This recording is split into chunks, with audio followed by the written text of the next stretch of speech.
komportable, abot kaya ang presyo. Hindi mawawala sa uso dahil kayang-kayang makipagsabayan sa kung ano ang in. Laging patok, kaya't magandang negosyo. T-shirt. Sa isang design shop dito sa Pasay, hindi magkamayaw ang mga trabahador. Dagsa kasi ang order sa kanila ng mga kumakandidato para sa barangay elections. Pero kampante raw ang mag-asawang Ruel at Minnie, ang mga may-ari ng shop, na kaya nilang tugunan ang lahat ng orders. Ang kanilang sikreto, digital t-shirt printing. Umaabot daw sa mahigit 200 piraso ng t-shirt ang naiimprentahan nila ng kung ano-anong design araw-araw. Dahil ito sa high-tech na mga makina na kanilang ginagamit. Una muna nilang ginagawa ang disenyo gamit ang computer. Pagkatapos pumili ng gustong kulay ng disenyo, diretso sa cutter plotter.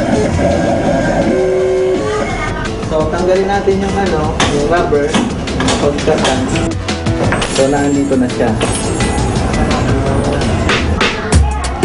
Matapos magupit ang mga letra, maingat nila itong ipinapatong sa heat press. Kailangan yung heat natin is 150 degrees. So, aantayin natin na umabot siya ng 150 degrees para mainit siya. Sa loob lang ng mahigit 1 minuto,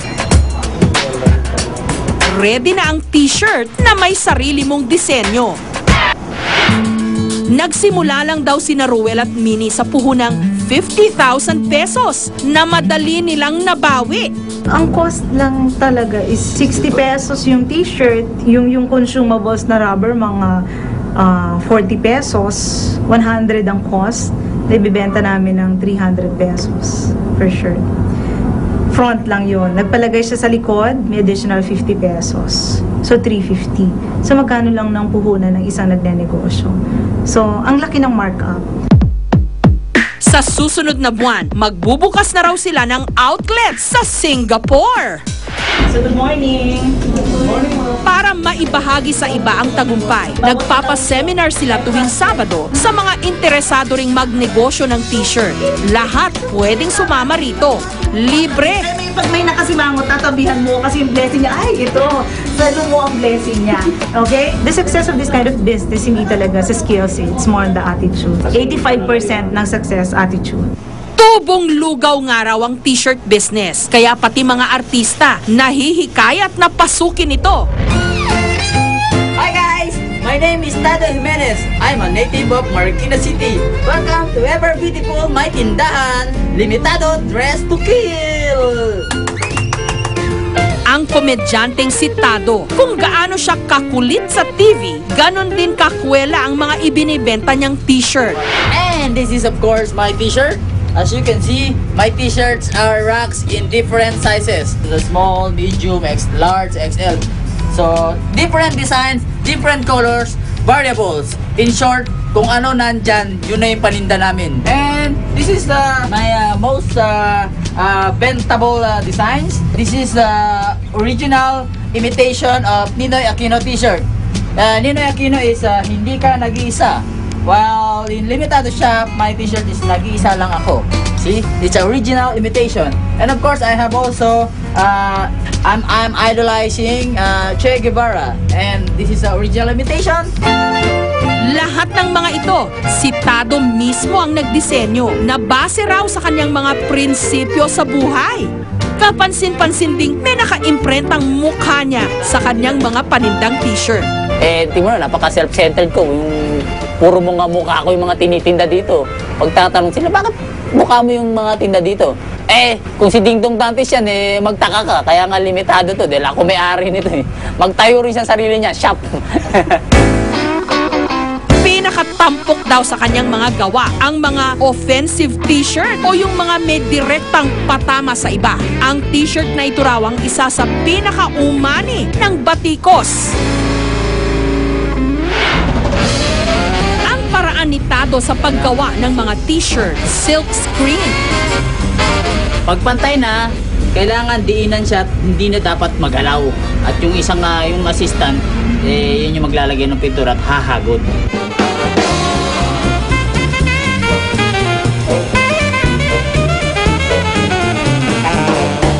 Blower natin ngayon para matuyo agad. Kasi ano pa lang yan first coat.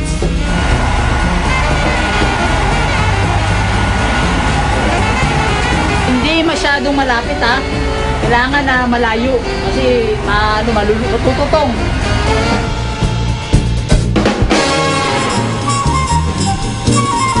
Ayan, tapos na at pwede nyo nang paporma.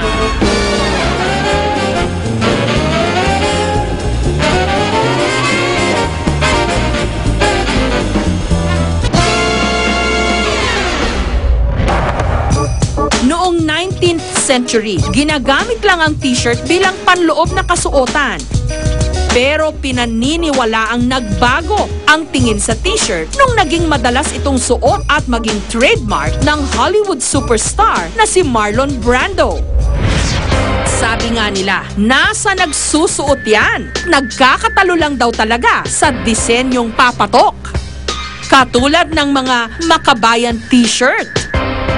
Nandyan rin ang mga t-shirt na dinisenyo ni Francis M.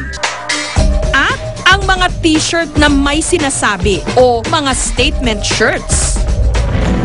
Ang graphic designer na si Gerson, mahilig mag-Facebook hanggang nakaisip siya ng paraan kung paano gagawing kakaiba ang kanyang Facebook status.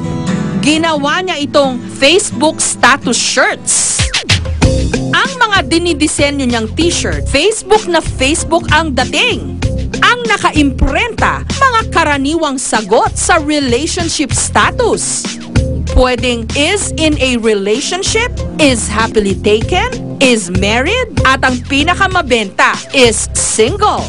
We all know na Facebook sikat talaga siya. Since a lot of Pinoys really wants to share, they want to post something, shout out walls. So since they want to share, yung how they feel, their status, and so on, why not wear it? Okay, so try natin itong is in a relationship. Simple lang naman daw kung tutuusin ang kanyang mga design. Siya nga lang din mismo ang nagpiprint nito.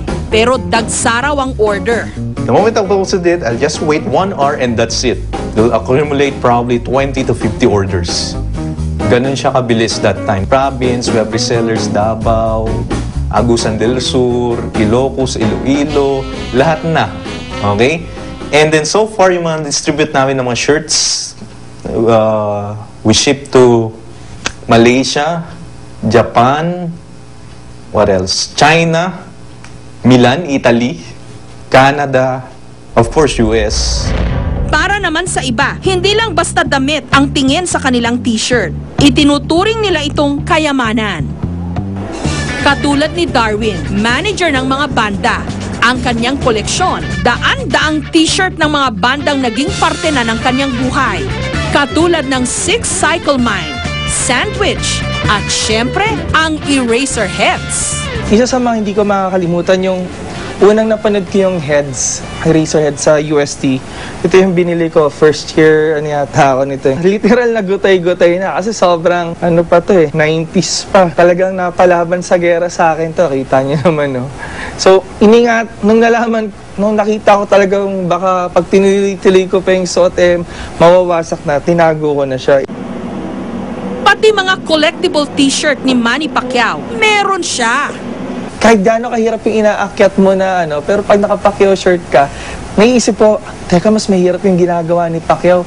Baliwala lang to sa kanya, so kakayanin ko to. Hindi naman bumibili ako ng shirt para maisuot din Kaya ako siya kinokolekta. Parang pagtanda ko, pwede ko siyang balikan, makita ko, maalala ko ano nangyari ng mga panahon na yon. Hindi man ito singgarbo ng ibang mga damit. Napaka-komportable naman itong suotin. At ngayon, hindi lang ito basta-basta pang saplot. Pwede na rin tayo ritong kumita. At syempre, paraan din ang mga ito para maipahayag natin ang ating mga sarili.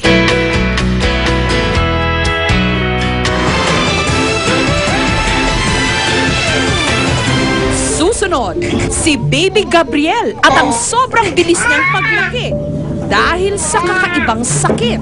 High blood po siya. Opo. Nako.